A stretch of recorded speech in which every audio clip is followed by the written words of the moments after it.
So in today's video, we've got a HomeKit product that you've probably never heard of before, the Terncy Home Center. Roll the intro.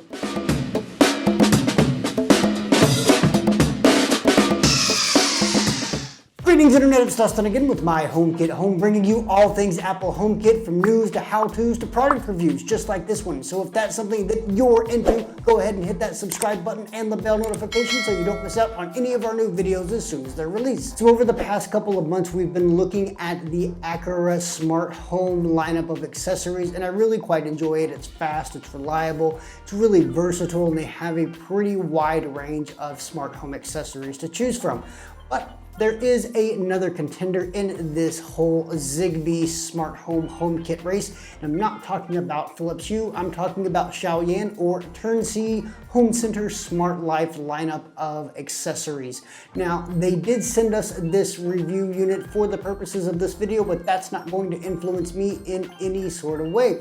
So what we'll do is we'll unbox everything. We'll kind of go through what we can do with some of the accessories that they sent us. And then at the end of the video, I'll give you my thoughts on the products themselves. So without further ado, all right, so let's break this thing down for a moment. So the Terncy Xiaoyan Home Center is a Zigbee 3.0 hub that allows you to connect up to 60 different accessories. Now, the majority of these accessories are only available through international retailers like AliExpress, but there are quite a few of them that are available in the North American market. Now, this hub will require an Ethernet port and a power supply. Let's look at some of the devices they sent over. The first of which is the Terncy door sensor. So this is a contact sensor. It does allow you to expand the range of the Zigbee signal, which is kind of a cool thing. And it does include a temperature sensor as well as the contact sensor. And it does attach using double-sided tape, of which they included an extra set. The next item that they sent over was their light socket, which is just a kind of adapter for any standard E26, E27 light, so that's pretty cool. The other devices that they sent over, one of which is really cool, it's their awareness switch, which actually contains two different motion sensors opposite one another. It also has an ambient light sensor, a temperature sensor, and is also a 2-action button as well. This is a really cool device. I'm pretty excited to test it out.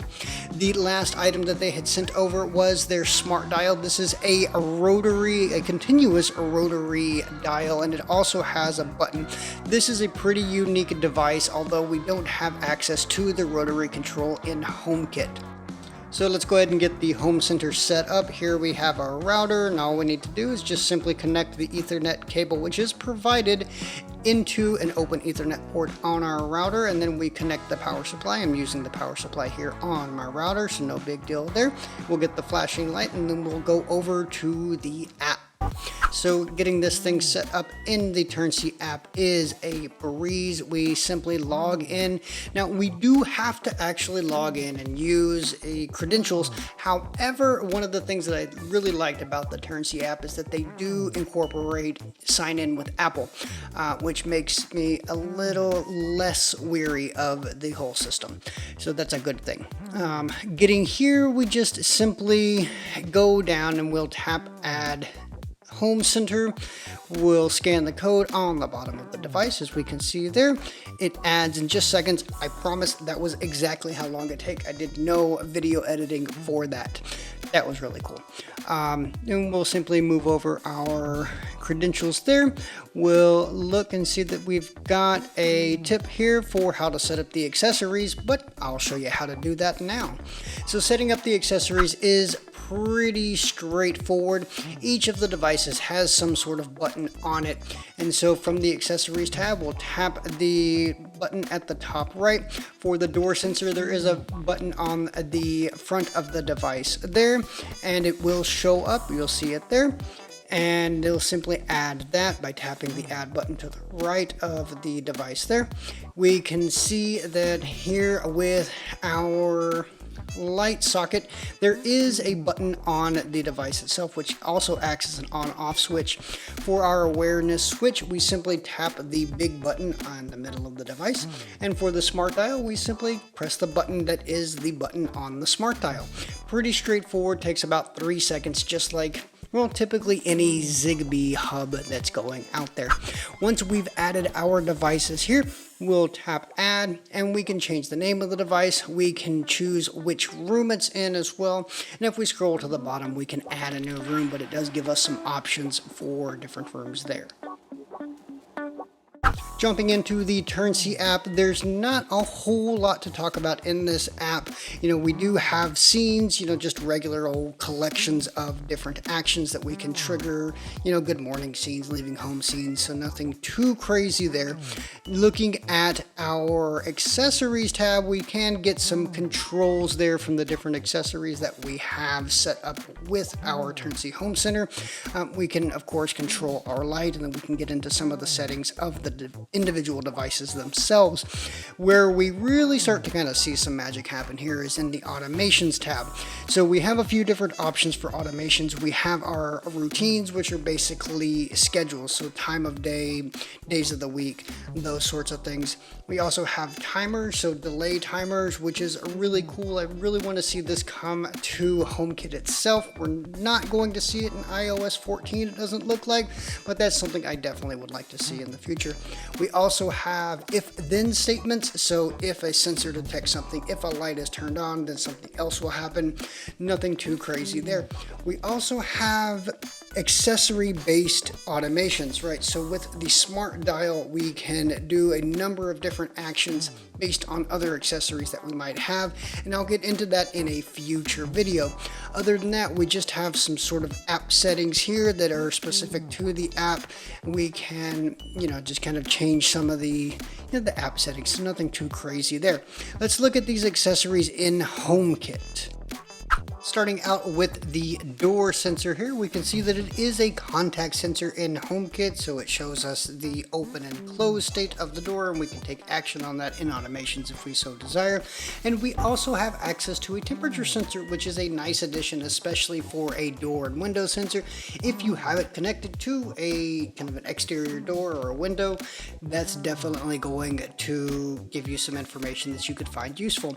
For our light socket here, we can see that we can turn it on and off. Unfortunately, we're not able to dim the light, which I would like to see in an accessory like this, but unfortunately we don't have it here.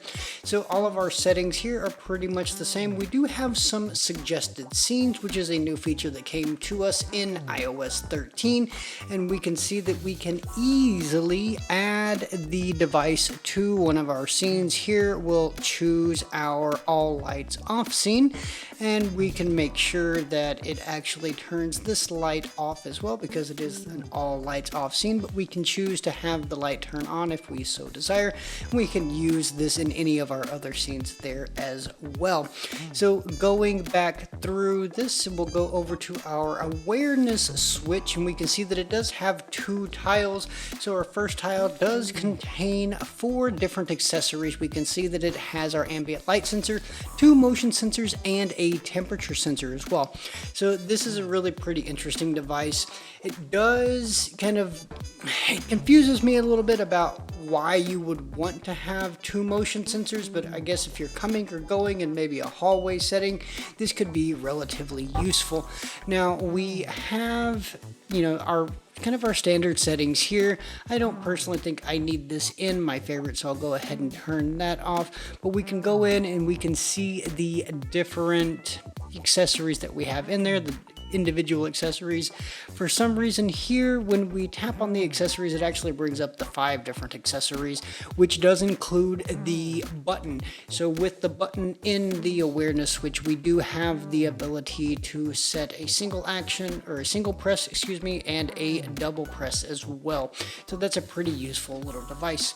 Unfortunately, with our smart dial, which is our next accessory here, backing out and going over to there we go.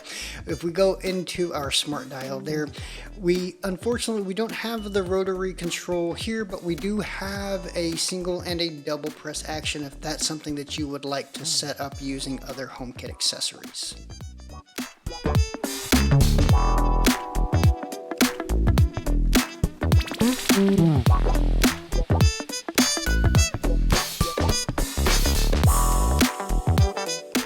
So the Terncy Home Center, it's a really unique device. I really like some of their more unique accessories like the awareness switch. The smart dial is pretty awesome, although I would like to see some more integration into HomeKit. But again, that's not an issue with the smart dial itself. That's an issue with HomeKit not really having support for those types of controllers.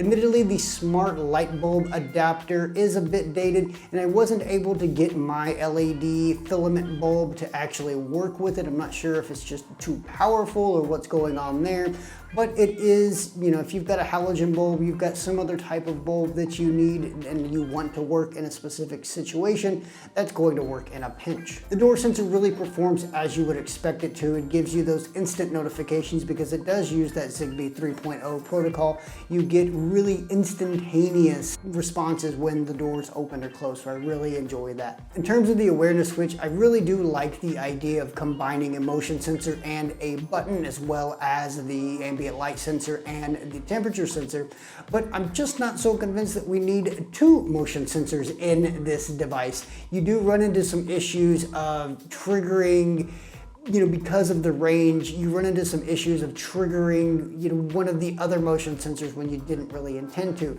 So that can be a bit of a problem there. And, you know, to really take advantage of this, there aren't a lot of different applications for it. My favorite accessory that I got to try out is probably the smart dial. Now, this is a very specific device, and really to get all of the advantages out of it, you do need to be using it with a Terncy device. So whether it's some of their lighting products or one of their curtain controllers, one of their smart blind controllers, which we will be getting to in a later video.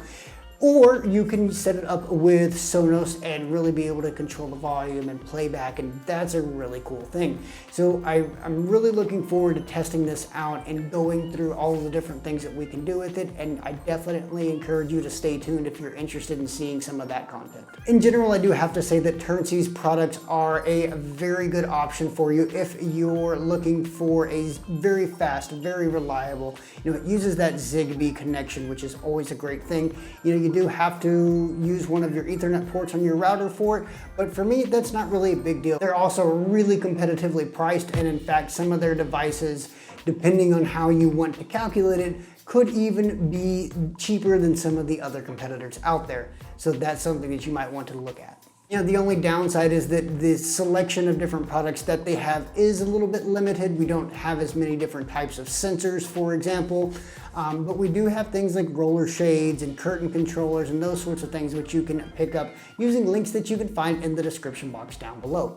Also below the video in the description box, you'll find the comment section where you can let us know if you have any questions about the Terncy Smart Life or Home Center system and how it works. We'll be happy to answer any of those questions for you if we can. Also below the video in the description box, you'll find links to our social media on Facebook, Twitter, and Instagram, where we regularly update with different things that we're doing within HomeKit that we don't really have time to make a full video about here on YouTube. Also, don't forget to check out the full written review over at myHomeKithome.com. If you found today's video useful, you can let us know by giving us a big thumbs up, and if you haven't done so already, go ahead and hit that subscribe button and the bell notification so you don't miss out on any of our new videos as soon as they're released.